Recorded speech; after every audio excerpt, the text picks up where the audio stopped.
যতক্ষণ না পর্যন্ত তুই ক্যাপ্টেন অফ দ্য ভিক্টোরিয়া হইতে চাবি না ততক্ষণ তোর এটা চুলা রাখেন খারাপ কিন্তু কি করতেছিস ও তো সত্যি সত্যি পড়ে যাবে। আরে যে বন্ধু বান্ধবের কথা শুনে না ওরকম বন্ধুদের বাজারে খেলা আছে ওভাবে ফালাবি।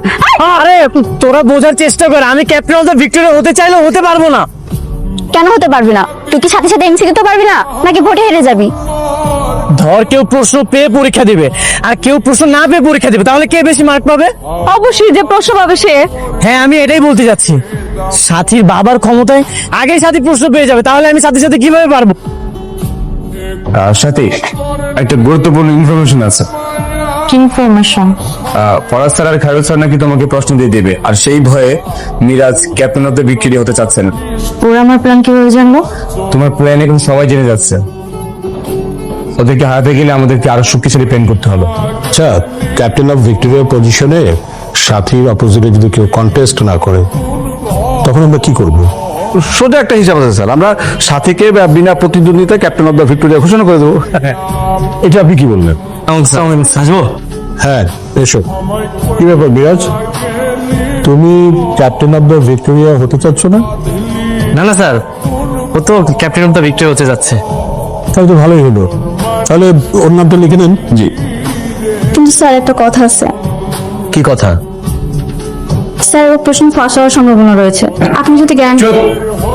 এই স্কুলে কখনো প্রশ্ন ফাঁস হয়েছে? তাহলে এবারও হবে না। যাও ক্লাসে যাও।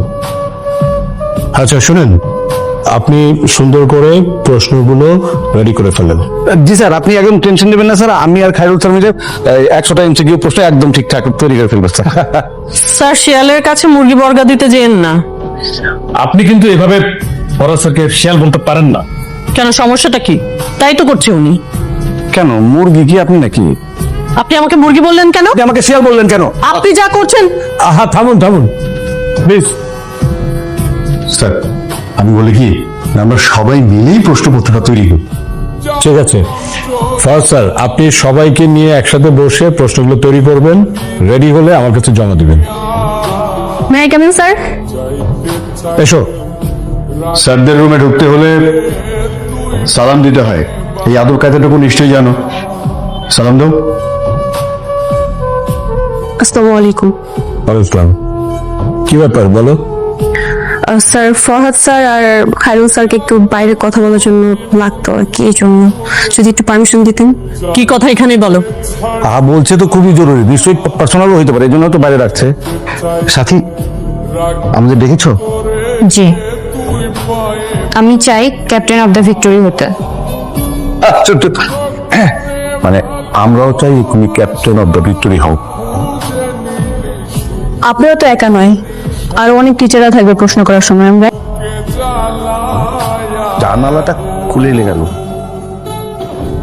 কারণ এখানে যদি কেউ লুকিয়ে লুকিয়ে আমাদের কথা শুনে, জানালা বন্ধ থাকলে আমরা বুঝতে পারবো না, তাই জানালা খুলে দিয়ে এলাম।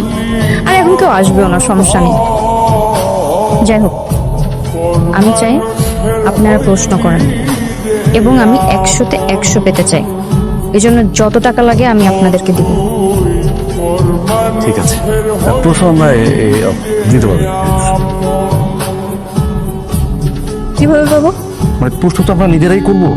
ওই প্রশ্ন নিজেরা যখন করবো আমরা প্রশ্নগুলো মুখস্থ করে রাখবো, তারপরে রাতের বেলা উত্তর সহ বলে দেবো, তাহলে হয়ে যাবে। মানে কি আপনাদেরকে 100টা প্রশ্ন মুখস্থ থাকবে? মানে যতদূর থাকে। এসব যতদূর মনে রাখবো চলবে না। আমার 100টা প্রশ্ন উত্তর সহ চাই আজকে রাত্রের মধ্যেই। পারবেন? হ্যাঁ হ্যাঁ হ্যাঁ পারবো। আরে কিভাবে পাবো? প্রশ্ন তো থাকে ওই যে প্রিন্সিপালের কাছে আমরা লিখে দিয়ে আসি না, ওনার কাছে থাকে না। এটা বুদ্ধি কিন্তু আছে প্রশ্ন তৈরি করা। কি বুদ্ধি? মানে আমরা প্রশ্নপত্র তৈরি করার পরে সেই প্রশ্নপত্র নিয়ে তো প্রিন্সিপালের কাছে যাই। ওই স্যারের কাছে যাওয়ার আগেই আমরা ওটা ছবি তুলে তারপর পাঠিয়ে দিতে পারি। পারি না মানে আমরা রাতের মধ্যেই উত্তর সহকারে প্রশ্নগুলো তোমাদের হাতে দিয়ে দিব, আর তুমি 100-তে 100 পরীক্ষাতে পেয়ে যাবে। আমি প্রশ্ন কঠিন হওয়া চাই। হ্যাঁ প্রশ্ন। আচ্ছা আমরা এত একটু যাই, হ্যাঁ আমাদের পরে পাঠাও। আমি না আমি হেড স্যারের কাছে সবকিছু বলে দিই, বলে কোনো লাভ হবে না। তুই কি প্রমাণ করতে পারবি?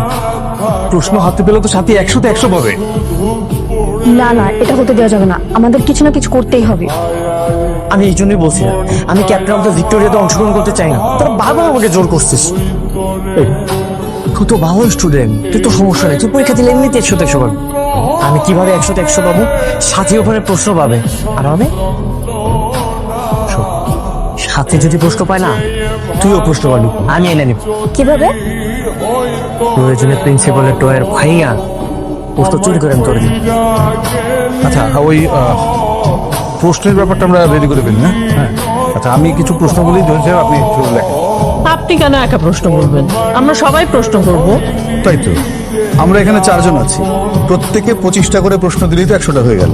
আরে বাবা, প্রশ্ন দিতে পারে এত লোক লাগে নাকি? একজন দিলেই তো হয়। বলো স্যার, হ্যাঁ, আপনি এক কাজ করেন, আপনি বলেন আমি লিখি। হ্যাঁ সেটাই সেটাই। এই জয় স্যার লেখ। এখনো সময় আছে। আমি প্রিন্সিপালকে বলে দিই আমি ক্যাপ্টেন অফ দ্য ভিক্টোরিয়া হতে চাই না। বাবা, মেজাজটা আমার গরম করিস না, ঠিক আছে? মেজাজটা ভালো আছে, মেজাজটা ভালো থাকতে। এই বেটা, তুই যদি ক্যাপ্টেন অফ দ্য ভিক্টোরিয়া না হস, তাহলে তুই এমপির বাচ্চারা ক্যাপ্টেন হয়ে যাবে। ওরা যদি একবার ক্যাপ্টেন হয়, যে আমরা কতগুলো বন্ধু বান্ধব আছি না, একবার জিনা হারাম করবে, একটা ভালো মতো থাকতে দিব। কি এমন করবে? পায়ে পা দিয়ে ঝগড়া করবে, স্কুলের বাইরে আমাদের উপর অ্যাটাক করবে, প্রতিশোধ নেবে। স্কুলের ভিতরেও আমাদেরকে শান্তিতে থাকতে দিবেন। শুধু তাই না, আমাদের পরিবারের উপরও অ্যাটাক করতে পারে। আমি আমার বন্ধুদের এক বিন্দু ক্ষতিতে দিব। ওই মেয়েরা যেভাবে হোক হারাই